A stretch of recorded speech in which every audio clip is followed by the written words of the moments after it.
Voici la traduction en français de la version adaptée en Russie. Les noms russes peu communs, la monnaie rouble, et le contexte culturel ont été conservés comme demandé. Avant de signer, votre honneur, j'aimerais présenter une preuve. Le tribunal devint silencieux. Ma femme, Glafira, souriait déjà. Ce rictus victorieux qu'elle arborait depuis 8 mois, depuis qu'elle avait demandé le divorce. Son avocat, un requin aux honoraires faramineux nommé Arkady Razumovski, tendait la main, attendant que je signe le document final qui mettrait fin à nos 15 ans de mariage. Le document qui lui donnait l'appartement du centre-ville, la datcha, la voiture, toutes les économies, la garde exclusive de nos 3 enfants et 400 000 roubles par mois de pension alimentaire pendant 18 ans. Faites le calcul, c'est près de 90 millions de roubles. J'étais censé signer. J'étais censé accepter la défaite. J'étais censé sortir de ce tribunal comme un homme brisé qui avait tout perdu. C'est ce qu'ils attendaient. Mais il s'est passé autre chose. Une preuve ? Le juge Stanislav Petrovitch Sokolov se pencha en avant, ses sourcils gris se fronçant. Monsieur Vissarion Chandlerov, vous avez eu des mois pour soumettre des preuves. Cette audience est uniquement destinée aux signatures finales. Je comprends, votre honneur, mais cette preuve n'est entrée en ma possession il y a seulement 72 heures, et je crois que la cour doit la voir avant que tout document ne soit signé. Le sourire de Glafira vacilla légèrement. Une fissure dans le masque. C'est ridicule, dit doucement Arkady Razumovski. Votre honneur, ma cliente a été plus que patiente. Monsieur Chandlerov a accepté ses conditions. Il ne peut pas simplement. Je le peux si les conditions sont basées sur une fraude. Ce mot tomba comme une bombe. Fraude. Le visage de Glafira passa de la confiance à la confusion, puis à quelque chose approchant la peur en l'espace de 3 secondes. De quoi parles-tu ? Demanda-t-elle. Quelle fraude ? Je ne lui ai pas répondu. Au lieu de cela, j'ai fouillé dans ma veste et j'ai sorti une enveloppe Kraft brune. Banale, le genre qu'on achète dans n'importe quel magasin de fourniture de bureau. À l'intérieur se trouvait la vérité. Je me suis dirigé vers le banc du juge, mais pas résonnant dans la salle d'audience silencieuse. Mon propre avocat, un défenseur public fatigué nommé Fyodor Volkov, qui m'avait conseillé de simplement signer et de passer à autre chose, me regardait la bouche ouverte. Je ne lui en avais pas parlé, je n'en avais parlé à personne. Certains secrets se gardent jusqu'au moment précis. Votre honneur, cette enveloppe contient les résultats des tests ADN de mes 3 enfants. Demian, 12 ans, Anya, 9 ans, et Sava, 6 ans. Des tests ADN. Le juge Sokolov prit l'enveloppe avec précaution. Dans quel but ? Pour établir la paternité, votre honneur. Le silence qui suivit fut si complet que j'entendis le souffle de Glafira se bloquer dans sa gorge. La paternité ? Sa voix n'était plus qu'un murmure. Quoi ? Qu'est-ce que tu ? Isaac Lys. J'établis le fait que je ne suis le père biologique d'aucun des 3 enfants pour lesquels vous voulez que je paie une pension alimentaire. Le juge ouvrit l'enveloppe, lut la première page, la deuxième, la troisième. Son visage changea, se durcit. Il regarda Glafira avec une expression que je ne peux décrire que comme un dégoût contenu. Puis il prononça 3 mots qui l'anéantirent. Est-ce vrai ? 36 heures plus tôt, j'étais assis dans un café routier au bord de l'autoroute MA5, près de Tcheliabinsk, fixant les mêmes documents que le juge lisait maintenant. Le café devant moi était devenu froid. Les œufs que j'avais commandés n'avaient pas été touchés. Plus rien ne semblait réel. 3 enfants, 15 ans de mariage, toute ma vie d'adulte. Un mensonge. Le détective privé assis en face de moi s'appelait Erofei. Il avait 63 ans, un visage comme du cuir tanné et des yeux qui en avaient trop vu. « Je suis désolé, dit-il. Je sais que ce n'est pas ce que vous espériez trouver. Je n'espérais rien. J'espérais qu'il me dirait que j'étais paranoïaque, que les rumeurs étaient fausses, que ma femme n'était pas, je ne pouvais pas finir ma phrase. Les tests ADN sont concluants, Vissarion. Demian, Anya et Sava. Aucun d'entre eux ne partage vos marqueurs génétiques. 0% de probabilité de paternité pour les 3. J'ai regardé à nouveau les documents, les graphiques et la terminologie scientifique qui se résumaient à une simple vérité. Les enfants que j'avais élevés, aimés, pour lesquels je m'étais sacrifié, n'étaient pas les miens. Savez-vous qui sont les pères ? Des pères, au pluriel. Erofei sortit un autre dossier. D'après mon enquête et le recoupement des marqueurs génétiques, Demian semble être l'enfant biologique de Ruslan Ambriev, un entraîneur personnel que votre femme voyait en 2012. Ruslan Ambriev, je me souvenais de lui. Glafira avait insisté pour se remettre en forme après notre mariage. Des séances d'entraînement 3 fois par semaine. J'avais payé chacune d'entre elles. Le père biologique d'Anya est probablement Gennady Kostach. Il était le patron de votre femme dans la firme de marketing où elle travaillait de 2014 à 2006. Gennady Kostach, l'homme qui lui avait donné une promotion, qui l'emmenait en voyage d'affaires, que j'avais invité chez nous pour la fête du Nouvel An. Et ça va. Erofei hésita. Celui-là va être le plus difficile à entendre. Plus difficile que d'apprendre que mes 3 enfants ne sont pas les miens ? Le père biologique de Sava semble être votre frère cadet, Ignat Chandlerov. Le monde s'arrêta. Igna, mon frère, mon témoin de mariage. L'oncle qui venait à chaque anniversaire, chaque Noël, chaque réunion de famille. L'homme en qui j'avais eu le plus confiance après Glaphyra elle-même. Vous en êtes certain? La génétique ne ment pas, Vissarion. Je suis désolé. Je suis resté assis là pendant longtemps. Le bruit du café s'est estompé. Le café a refroidi. 15 ans, 3 enfants. Des millions de roubles dépensés pour une famille qui n'avait jamais été la mienne. Et Glaphyra avait l'audace de réclamer une pension alimentaire. Qu'est-ce que je fais maintenant? Ai-je demandé. Erofei s'adossa à sa chaise. C'est à vous de décider. Vous pourriez signer ces papiers de divorce et payer une pension alimentaire pendant 18 ans à des enfants qui ne sont pas les vôtres. Ou vous pourriez entrer dans ce tribunal avec ces documents et regarder tout le stratagème de votre femme s'effondrer. Elle dira que j'abandonne les enfants. Vous direz qu'elle a commis une fraude à la paternité. Dans notre pays, c'est un motif d'annulation des obligations alimentaires et cela peut mener à des poursuites pénales. Des poursuites pénales contre la femme que j'avais aimée pendant 15 ans, la mère d'enfants qui m'appelait papa, j'ai besoin d'y réfléchir. Vous avez 36 heures avant cette audience finale. Réfléchissez vite. Laissez-moi vous raconter comment j'en suis arrivé là. Je m'appelle Vissarion Chandlerov. J'ai 47 ans. Je travaille comme superviseur de la logistique dans un centre de distribution près de Tcheliabinsk. Je gagne environ 550 000 roubles par mois, ce qui ne me rend pas riche, mais je ne suis pas pauvre non plus. Assez pour faire vivre une famille. Du moins, c'est ce que je pensais faire. J'ai rencontré Glaphyra Vantseva en 2008 lors d'un barbecue chez des amis. Elle avait 28 ans, elle était magnifique, avec ce genre de sourire qui vous donnait l'impression d'être la seule personne dans la pièce. J'avais 32 ans, je venais d'être promu, j'avais enfin l'impression que ma vie était sur les rails. Nous sommes sortis ensemble pendant 6 mois, nous nous sommes fiancés et mariés en 2009. Demian est né en 2012. Je me souviens l'avoir tenu dans la salle d'accouchement, les larmes coulant sur mon visage, pensant que j'étais l'homme le plus chanceux du monde. Mon fils, mon premier-né. Sauf qu'il n'était pas mon fils. Il était le fils de Rouslan Ambriev. Conçu pendant ces séances d'entraînement que je payais. Anya est arrivée en 2015, ma petite fille. Elle avait les cheveux noirs de Glaphyra et ce que je pensais être mes yeux verts. Il s'avère que les yeux verts venaient de Gennady Kostach, le patron qui couchait avec ma femme pendant que je faisais des heures supplémentaires pour payer son congé maternité. Et Sava, né en 2018, le bébé de la famille, celui qui, je le pensais, scellerait notre lien pour toujours.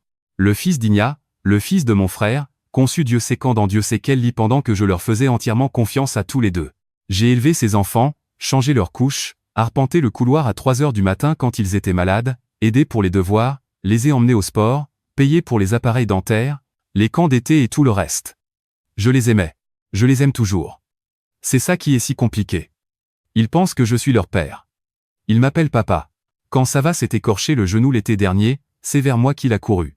Quand Anya a eu son premier chagrin d'amour à l'école, elle a pleuré sur mon épaule. Quand Demian avait besoin d'un conseil sur une fille qu'il aimait, il me l'a demandé. Rien de tout cela n'était faux. L'amour pour eux était réel. Mais l'amour de Glaphyra pour moi, c'était cela le mensonge, et ce depuis le début. Le divorce est arrivé de nulle part. Ou peut être pas.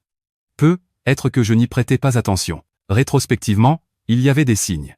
Les retours tardifs du travail qui ne correspondaient pas à son emploi du temps, les nouveaux vêtements que je n'avais pas payés. La façon dont elle semblait plus intéressée par son téléphone que par moi. Je pensais que nous traversions juste une mauvaise passe. 15 ans de mariage, 3 enfants, la vie devient compliquée. J'ai suggéré une thérapie de couple. Elle a dit qu'elle n'en avait pas besoin. Puis, en janvier de cette année, elle m'a fait asseoir et m'a dit qu'elle voulait partir.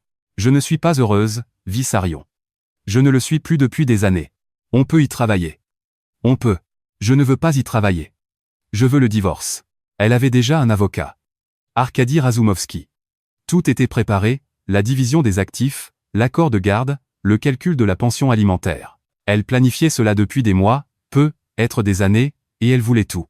L'appartement que nous avions acheté ensemble, mon compte de retraite que je bâtissais depuis mes 20 ans, les voitures, les économies et la garde exclusive des 3 enfants avec moi payant 400 000 roubles par mois jusqu'à ce que le plus jeune ait 18 ans. Mon avocat, Fyodor, m'avait dit de me battre. Elle en demande trop. Nous pouvons négocier. Une garde partagée, une pension réduite, quelque chose de raisonnable. Mais je ne me suis pas battu. J'ai accepté tout. Les gens pensaient que j'abandonnais, pensaient que j'avais trop le cœur brisé pour lutter, pensaient que j'étais noble ou stupide, ou les deux. La vérité était différente. J'ai accepté tout parce que je savais que quelque chose n'allait pas. Je le savais au fond de moi depuis des années.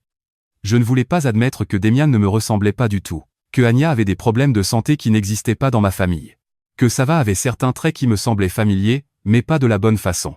J'ai commencé à faire attention, à remarquer des choses, à me souvenir de moments qui n'avaient pas eu de sens à l'époque. Et puis j'ai engagé Erofei. Je n'ai rien dit à Glaphyra, à personne, j'ai juste commencé, discrètement et méthodiquement, à enquêter sur la femme que j'avais épousée. Cela a pris 8 mois. 8 mois à rassembler des preuves tout en prétendant être le mari vaincu qui ne se défendrait pas. 8 mois à la laisser croire qu'elle avait gagné. Et maintenant, debout dans ce tribunal, j'allais lui montrer à quel point elle se trompait. Le juge Sokolov lut les rapports ADN 2 fois. Son visage resta neutre, professionnellement composé, mais je voyais quelque chose changer dans ses yeux. Le même dégoût que j'avais ressenti dans ce café. Citoyenne Chandlerova, sa voix était de glace. Avez-vous une réponse à ces documents? Glaphyra était debout maintenant, agrippant le bord de la table. Son calme soigneusement maintenu s'était brisé. Elle me regardait le juge, son avocat, cherchant quelque chose à quoi se raccrocher. Ces tests sont faux, dit-elle. Il ment. Il essaie juste d'échapper à ses responsabilités. Ces tests ont été effectués par un laboratoire certifié avec une accréditation d'État. Le juge Sokolov brandit les papiers. Il montre une probabilité de 0% que M. Chandlerov soit le père biologique de l'un des 3 enfants mineurs. C'est impossible. Il est leur père. Il l'est depuis tant d'années. Citoyenne Chandlerova. Je vais vous le demander encore une fois. Y a-t-il la moindre possibilité que ces résultats soient exacts? La salle d'audience se tut. Je regardais ma femme, la femme que j'avais aimée pendant 15 ans, la femme à qui j'avais confié tout ce que j'avais, et qui m'avait menti chaque jour de notre mariage. Quelque chose se brisa dans son expression. Le feu de la lutte quitta ses yeux. Je veux parler à mon avocat. Votre avocat se tient juste à côté de vous. Arkady Razumovski ressemblait à un homme qui venait de réaliser qu'il se trouvait dans des sables mouvants. Le requin confiant s'était transformé en un petit garçon effrayé. Votre honneur, j'ai besoin de temps pour examiner ces documents avec ma cliente. C'est une situation extrêmement irrégulière. Ce qui est irrégulier, maître, c'est que votre cliente demande une pension alimentaire pour 3 enfants dont le défendeur n'est manifestement pas le père. Le juge Sokolov reposa les papiers d'un geste décidé. Citoyenne Chandlerova, je vous le demande directement. Ces enfants sont-ils biologiquement liés à M. Chandlerov? Silence. Répondez à la cour. Non. Le mot sortit comme un murmure. Non, ils ne le sont pas. Des murmures parcoururent la salle. Fiodor eut un hoquet de surprise. Arkady Razumovski jura entre ses dents, et quelqu'un dans le public laissa échapper un son de choc. Je suis resté là, à regarder Glaphyra dire enfin la vérité. Ils ne sont pas de lui, continua-t-elle, les larmes coulant sur ses joues. Mais il les a élevés. Il est leur père dans tout ce qui compte. Il l'aime. Il ne peut pas simplement les abandonner à cause de... À cause de quoi? À cause du fait que vous avez commis une fraude? Parce que vous avez laissé un autre homme ou apparemment plusieurs hommes concevoir ses enfants et que vous avez trompé votre mari en lui faisant croire qu'ils étaient les siens? Je n'ai jamais voulu que ça se passe comme ça. Et comment exactement vouliez-vous que ça se passe? Elle n'eut pas de réponse. Le juge Sokolov se tourna vers moi. Son expression avait changé. Toujours professionnelle, mais avec quelque chose d'autre. Du respect, peut-être, ou de la sympathie. Monsieur Chandlerov, quelle décision demandez-vous à cette cour? J'avais réfléchi à ce moment pendant des mois, répété ce que je dirais, planifié exactement comment je détruirais Glaphyra comme elle avait détruit ma confiance. Mais debout là, face à son air brisé, en pensant à Demian, Anya et Sava, j'ai réalisé que les mots préparés ne voulaient plus sortir. Votre honneur, j'ai aimé ces enfants. Je les aime toujours. Ce que ma femme m'a fait est impardonnable, mais ils ne sont coupables de rien, ils n'ont pas choisi cela. Je comprends. Mais d'un point de vue juridique, je demande que mon obligation de pension alimentaire soit annulée, je ne suis pas leur père biologique. Je ne devrais pas être tenu financièrement responsable d'enfants conçus suite aux infidélités de ma femme. Glaphyra eut un sanglot. Cependant, ai-je continué, j'aimerais demander à la cour de me laisser un droit de visite. Ces enfants me connaissent comme leur père. Me rayer complètement de leur vie leur ferait plus de mal qu'on ne leur en a déjà fait. Le juge Sokolov m'étudia longuement. C'est une position remarquablement pondérée, monsieur Chandlerov, compte tenu des circonstances. La vengeance ne m'intéresse pas, votre honneur. Je veux simplement qu'on arrête de me mentir, et je veux que ces enfants sachent qu'il y a quelqu'un dans leur vie qui les aime pour ce qu'ils sont, et non pour ce qu'ils peuvent rapporter. Le juge hocha lentement la tête. Très bien. Compte tenu des preuves de fraude à la paternité, j'annule l'accord de divorce proposé dans son intégralité. L'affaire sera reprogrammée pour une audience complète où le partage des biens et les modalités de garde seront redéfinis en tenant compte de ces nouveaux éléments. Il regarda Glaphyra. Citoyenne Chandlerova, je vous conseille vivement d'engager un avocat spécialisé dans les affaires de fraude. L'État pourrait décider d'engager des poursuites pénales, et ce tribunal transmettra le dossier au parquet pour vérification. Des poursuites pénales? Pour avoir menti sur le père? Pour avoir volé 15 ans de sa vie? Votre honneur, s'il vous plaît, la voix de Glaphyra devint désespérée. Je ne peux pas aller en prison. Mes enfants ont besoin de moi. Vous auriez dû y réfléchir avant de tromper l'homme qui les a élevés. Le coup de marteau retentit. Je suis resté assis dans ma voiture sur le parking du tribunal pendant 1 heure après la fin de l'audience. Je n'ai pas bougé. Je n'ai pas démarré le moteur. J'ai juste réalisé. J'avais gagné, si on peut appeler ça ainsi. Glaphyra n'aurait pas l'appartement. Elle n'aurait pas mes économies. Elle n'aurait pas 90 millions pour des enfants qui n'étaient pas les miens. Mais les enfants étaient là, bas, ils pensaient toujours que j'étais leur père et attendaient que quelqu'un explique pourquoi leur famille venait d'exploser. Mon téléphone vibra, un message d'un numéro inconnu. C'est Demian. Maman pleure et ne veut pas dire ce qui s'est passé. Est-ce que tu rentres à la maison? À la maison. Dans la maison dont on m'avait expulsé il y a 8 mois. Dans la maison où 3 enfants qui n'étaient pas les miens attendaient des réponses. J'ai regardé l'écran longtemps. Puis j'ai tapé, je serai là dans 1 heure. Nous devons parler. Le trajet vers la maison semblait être un rêve. Des rues que je connaissais par cœur. Des paysages que j'avais traversés 1000 fois, tout semblait étranger et lointain désormais. Qu'allais-je leur dire? Comment expliquer à un adolescent de 12 ans que tu n'es pas son père? Comment dire à une fille de 9 ans que toute sa vie est bâtie sur un mensonge? Comment regarder un garçon de 6 ans et dire quoi que ce soit? Je n'avais pas de réponse. Juste la vérité. Et la vérité allait blesser tout le monde. La voiture de Glaphyra était là quand je suis arrivé. Je me suis garé, j'ai pris une grande inspiration et j'ai approché de la porte. Demian l'ouvrit avant même que je ne frappe. Il était grand pour ses 12 ans, déjà plus grand que sa mère, avec ses cheveux sombres et des traits où je reconnaissais maintenant Rouslan en briève. Le visage d'un étranger sur un garçon que j'avais élevé. Papa, il avait l'air soulagé. Maman s'est enfermée dans sa chambre. Elle ne parle pas. Anya a peur. Qu'est-ce qui se passe? Entrons. Je dois vous parler à tous. Le salon était identique à celui que j'avais quitté. Le même canapé, les mêmes photos de famille au mur. Des photos d'anniversaire, de vacances, de fêtes, les preuves d'une vie de famille qui n'avait jamais été ce qu'elle semblait être. Anya était sur le canapé, serrant un coussin. Sava était à côté, il ne comprenait pas ce qui se passait mais sentait la tension. Papa. Sava courut vers moi et entoura mes jambes de ses bras. Tu es revenu? Maman a dit que tu ne reviendrais pas. Je me suis accroupi et je l'ai embrassé. Ce petit garçon qui ressemblait trait pour trait à mon frère, il n'y a les mêmes pommettes, les mêmes yeux, et pas une goutte de mon ADN. Je l'aimais quand même. C'était là l'horrible vérité. Je les aimais tous les 3, malgré tout. Nous devons tenir un conseil de famille, ai-je dit. Asseyez-vous avec moi sur le canapé. Ils se sont installés autour de moi.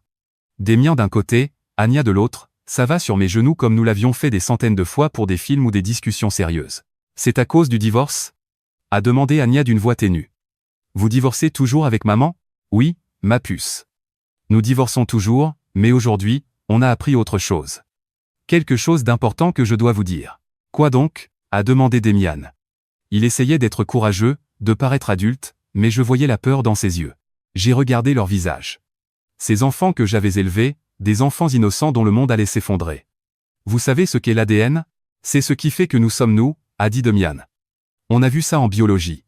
C'est comme un code à l'intérieur de l'humain. C'est ça. Et parfois, les adultes font des tests ADN pour vérifier comment les gens sont liés entre eux. Les yeux d'Anya s'agrandirent. Tu as fait un test? Je l'ai fait. Et j'ai appris quelque chose qui m'a beaucoup surpris. Quelque chose qui sera difficile à comprendre. Dis-le nous, papa, la voix de Demian était maintenant ferme. Quoi que ce soit, dis-le nous. J'ai soupiré. Le test ADN a montré que je ne suis pas votre père biologique. Pour aucun d'entre vous. Votre maman a eu des relations avec d'autres hommes, et ce sont eux vos pères biologiques. Silence. Puis ça va. Je ne comprends pas. Tu es notre papa. Je suis votre papa. Je vous ai élevé. Je vous aime. Rien ne changera cela. Mais biologiquement, nous ne sommes pas parents. Ça n'a pas de sens, Anya pleurait déjà. Tu es notre papa. Tu l'as toujours été. Et je le reste. La paternité, ce n'est pas seulement les gènes. C'est être là. Et j'ai été là pour chacun d'entre vous, chaque jour de votre vie. Demian restait silencieux, digérant l'information. Je voyais les rouages tourner dans sa tête. Donc maman t'a trompé, dit-il enfin. Plusieurs fois avec des hommes différents. Oui. Et elle t'a laissé croire que nous étions tes enfants? Oui. Pendant 15 ans. Oui. Il se leva brusquement, alla vers la fenêtre et resta de dos, les épaules contractées. Demian, appelai-je doucement. Ça va. J'ai juste besoin de temps. Anya grimpa sur mes genoux à côté de Sava, ils pleuraient tous les deux. Je les ai serrés fort. Ces enfants qui n'étaient pas les miens par le sang, mais qui l'étaient pour tout le reste. Ça veut dire que tu ne nous aimes plus? Murmura Anya. Non, mon ange. Je vous aimerai toujours. Toujours. L'ADN ne change pas cela. Alors pourquoi tu nous l'as dit? Parce que vous méritez la vérité. Le mensonge, c'est ce qui nous a conduits dans ce malheur. Et je ne vous mentirai pas. Jamais. À l'étage, j'entendis une porte s'ouvrir. Des pas dans l'escalier. Glafira apparut dans l'encadrement. Elle était affreuse. Le mascara coulait, ses yeux étaient bouffis. La façade si soigneusement construite s'était effondrée. C'était la vraie Glafira. Celle qui s'était cachée derrière les apparences toutes ces années. Vissarion, sa voix tremblait. Qu'est-ce que tu leur racontes? La vérité.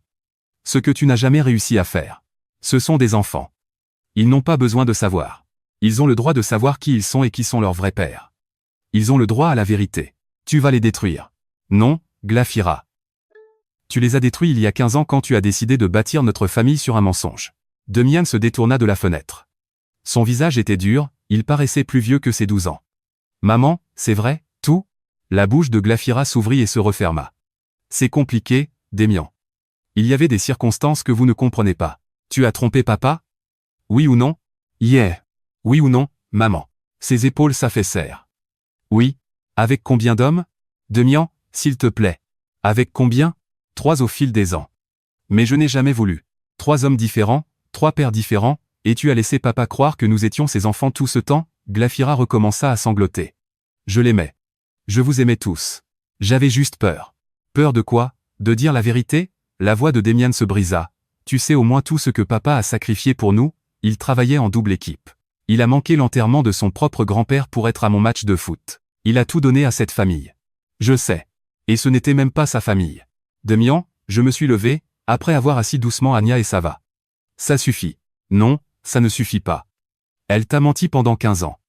Elle nous a menti à tous. Je sais, mais crier ne changera rien.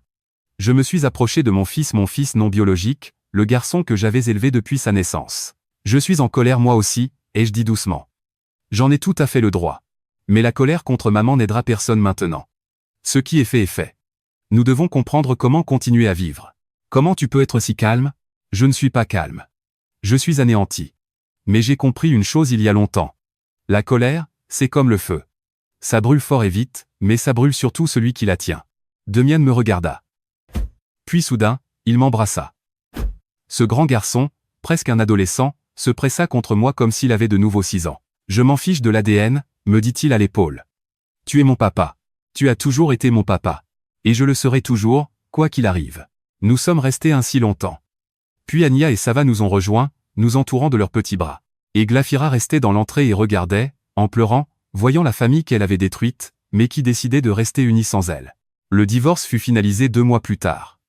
Les conditions n'avaient plus rien à voir avec ce que Glafira exigeait au départ. Pas de maison, je n'en voulais plus, trop de souvenirs. Un partage équitable des économies, pas de pension alimentaire, et une garde partagée. Cette partie surprit tout le monde, moi y compris. J'aurais pu partir. Les enfants n'étaient pas les miens. Je n'avais aucune obligation légale, aucun lien biologique. N'importe quel avocat m'aurait dit que j'étais fou. Mais ces enfants n'avaient pas choisi ce chemin. Ils n'avaient pas demandé à naître d'infidélité. Ils n'avaient pas demandé une mère menteuse et un père qui n'était pas vraiment leur père. Ils voulaient simplement être aimés. C'est pourquoi je suis resté. Un week-end sur 2, les vacances à tour de rôle, 2 semaines chaque été. Le même planning que si j'avais été leur vrai père. Parce qu'ils sont les miens pour tout ce qui compte vraiment. Glafira fut inculpée de fraude. Dans notre région, cela s'est soldé par une peine avec sursis et une amende importante. Elle a accepté un accord avec la justice, 1 an de mise à l'épreuve, des travaux d'intérêt général et une thérapie obligatoire. Elle a perdu son travail quand l'histoire a été connue. Elle a aussi perdu la plupart de ses amis. Une partie de moi éprouvait de la satisfaction. Cette partie mesquine et rancunière qui voulait qu'elle souffre autant que moi. Mais surtout, je ressentais de la fatigue. Fatigué de la colère. Fatigué de la trahison. J'ai emménagé dans un petit appartement à l'autre bout de la ville.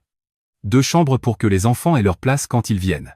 Rien de luxueux, mais c'est propre, sûr et c'est à moi. La première nuit où ils sont restés chez moi, Demian m'a aidé à monter les lits superposés pour Anya et Sava. Nous avons travaillé en silence, nous perdant dans la notice, faisant des erreurs et les corrigeant. Papa, dit-il enfin. Oui. J'ai trouvé Rouslan en brief sur les réseaux sociaux. Mon père biologique. J'ai arrêté de serrer le boulon. Et alors? Il est entraîneur à Sochi. Il a sa propre salle. Il est marié, il a 2 enfants. Ses propres enfants. Yeah boys. Demian se tut un moment. Tu crois qu'il sait pour moi? Je ne sais pas. Ta maman a pu lui dire. Ou pas. Tu penses que je devrais lui écrire? J'ai posé la clé et j'ai regardé mon fils. C'est à toi de décider, Démian. C'est ton père biologique. Tu as le droit de le connaître si tu le souhaites. Mais c'est aussi un étranger qui a couché avec ta mère alors qu'elle était mariée. Tout cela est très complexe. Tout est complexe maintenant. Oui, c'est vrai. Tu crois qu'il voudra me connaître? J'ai pensé à Rouslan Ambriève, un homme qui avait eu une aventure avec une femme mariée et qui, soit ne savait pas, soit se moquait qu'un enfant soit né. Je pense, ai-je dit prudemment, que certains hommes sont des pères, et d'autres sont juste une source de matériel biologique. Je ne sais pas lequel est Rouslan, mais je sais que je serai là quoi qu'il arrive. Si tu lui écris et que ça se passe bien, super. Sinon je suis toujours ton papa. Démian hocha lentement la tête. Je crois que je ne suis pas encore prêt. Être un jour, mais pas maintenant. C'est normal. Il n'y a pas de délai pour ça. Nous sommes retournés au montage du lit. La notice était toujours aussi incompréhensible. Nous nous sommes encore trompés, mais nous avons fini par terminer ensemble. 2 ans ont passé depuis ce jour au tribunal. J'ai 49 ans, je travaille toujours dans la logistique, j'ai été promu l'an dernier. Je vis toujours dans mon 3 pièces, même s'il ressemble plus à un vrai foyer maintenant. Les enfants vont bien. Pas parfaitement, mais ça va. Démian a 14 ans, il traverse toutes les phases de l'adolescence. Il a décidé de ne pas contacter Rouslan. Il a dit, être plus tard. Anya a 11 ans, elle est entrée au collège. C'est elle qui a eu le plus de mal. Il y a eu une période où elle s'est sentie coupable de l'échec du mariage. La thérapie a aidé. Le temps a aidé encore plus. Ça va à 8 ans, il est assez petit pour que le divorce ne l'ait pas détruit. Il m'appelle toujours papa sans hésiter, court vers moi quand il a mal ou qu'il a peur. Igna, mon frère, a quitté la ville quand tout a éclaté. Il n'a pas pu me regarder en face. Il n'a pas pu regarder la famille en face. On dit qu'il est à Saint-Pétersbourg maintenant, dans une boîte d'informatique. Je ne lui ai pas parlé depuis que j'ai découvert pour ça va. Et je ne compte pas le faire. Certaines trahisons sont trop profondes pour être pardonnées. Glafira s'est remarié le printemps dernier. Un gars rencontré lors de sa thérapie obligatoire. Ironiquement, un ancien dépendant avec sa propre histoire d'erreur. Je ne sais pas s'ils sont heureux. Je m'en fiche. Ce qui m'importe, ce sont les enfants. Qu'ils sachent qu'ils sont aimés. Qu'ils grandissent en comprenant que la famille, ce n'est pas le sang. C'est celui qui reste là. Le mois dernier, pour la fête des pères, Démian m'a offert une carte faite main. Il a dessiné notre famille, des petits personnages avec des légendes papa, Démian, Anya, ça va. À l'intérieur, il avait écrit « Merci d'avoir choisi d'être notre papa, alors que tu n'y étais pas obligé. Merci d'être resté quand tu avais toutes les raisons de partir. Merci de nous aimer même après avoir appris la vérité. Tu n'es pas notre père par le sang. Mais tu es notre père pour tout ce qui compte vraiment. On t'aime. Bonne fête des pères. » J'ai pleuré pendant 20 minutes après avoir lu ça. Pas de tristesse, pas de colère, mais avec ces larmes qui viennent quand on comprend que toute la douleur en valait la peine. Que ce que l'on a perdu n'est rien comparé à ce que l'on a gardé. Glafira a essayé de tout me prendre, la maison, l'argent, la dignité, mon droit de m'appeler père. Au final, elle n'a rien pu me prendre de vraiment important. Parce que ce qui est important est assis en face de moi au petit déjeuner et se dispute pour savoir qui aura la dernière crêpe. Ce qui est important, c'est quand j'ouvre la porte après le boulot et que les enfants crient « Papa est arrivé ». Ce qui est important, c'est d'être choisi. Pas par la biologie, pas par la loi, mais par l'amour. Si vous écoutez ceci et traversez quelque chose de similaire, sachez quelque chose. Premièrement, la vérité est capitale. Même quand elle fait mal, même quand elle détruit ce que vous pensiez posséder. Vivre dans le mensonge est pire que d'affronter la réalité. Deuxièmement, être parent, ce n'est pas l'ADN. C'est la présence. C'est le sacrifice. C'est le choix d'aimer quelqu'un quand c'est difficile, surtout quand c'est difficile. Troisièmement, vous survivrez. Quel que soit ce jour, le pire jour de votre vie n'est qu'un jour. Demain le soleil se lèvera, et avec le temps, la douleur s'atténuera assez pour que vous puissiez respirer à nouveau. Glafira me traitait de fou parce que je ne me battais pas lors du divorce. Mais je me battais juste pas comme elle s'y attendait. Je me battais pour la vérité, pour la justice, pour mon respect de moi-même. Et je me battais pour 3 enfants qui avaient besoin d'au moins un parent qui ne leur mentirait pas. J'ai gagné cette bataille. Pas au tribunal, bien que cela ait aidé. Je l'ai gagnée les années suivantes.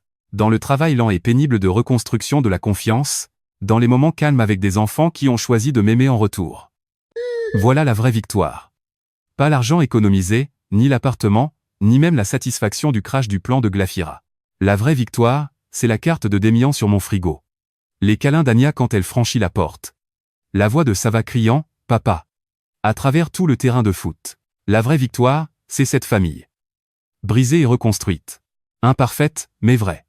La mienne. Je dois y aller. Il est l'heure de chercher les enfants à l'école. Mais avant de partir, je veux dire une dernière chose. À tous ceux à qui on a menti, dont on a trahi la confiance, qui ont découvert que la vie qu'ils croyaient être la leur était bâtie sur la tromperie d'un autre, vous n'êtes pas des imbéciles d'avoir cru. Vous n'êtes pas stupides d'avoir fait confiance. Vous êtes juste humains. Et les humains doivent faire confiance à ceux qu'ils aiment. C'est celui qui a menti qui doit avoir honte, pas vous. Et vous seul décidez de la suite. Vous choisissez si cette trahison vous définit ou si vous vous définissez vous-même. J'ai choisi d'être père. Pas parce que je le devais, mais parce que je l'ai voulu. Ce choix m'a sauvé. Être qu'un choix vous attend vous aussi. Mettez un j'aime si vous avez écouté jusqu'au bout. Abonnez-vous si vous voulez plus d'histoires sur des gens qui ont refusé d'être vaincus. Partagez cette histoire avec quelqu'un qui a besoin d'entendre qu'on peut survivre à une trahison et reconstruire sa vie. Rappelez-vous, demain arrive, et c'est vous qui choisissez qui vous serez quand il sera là. À la prochaine.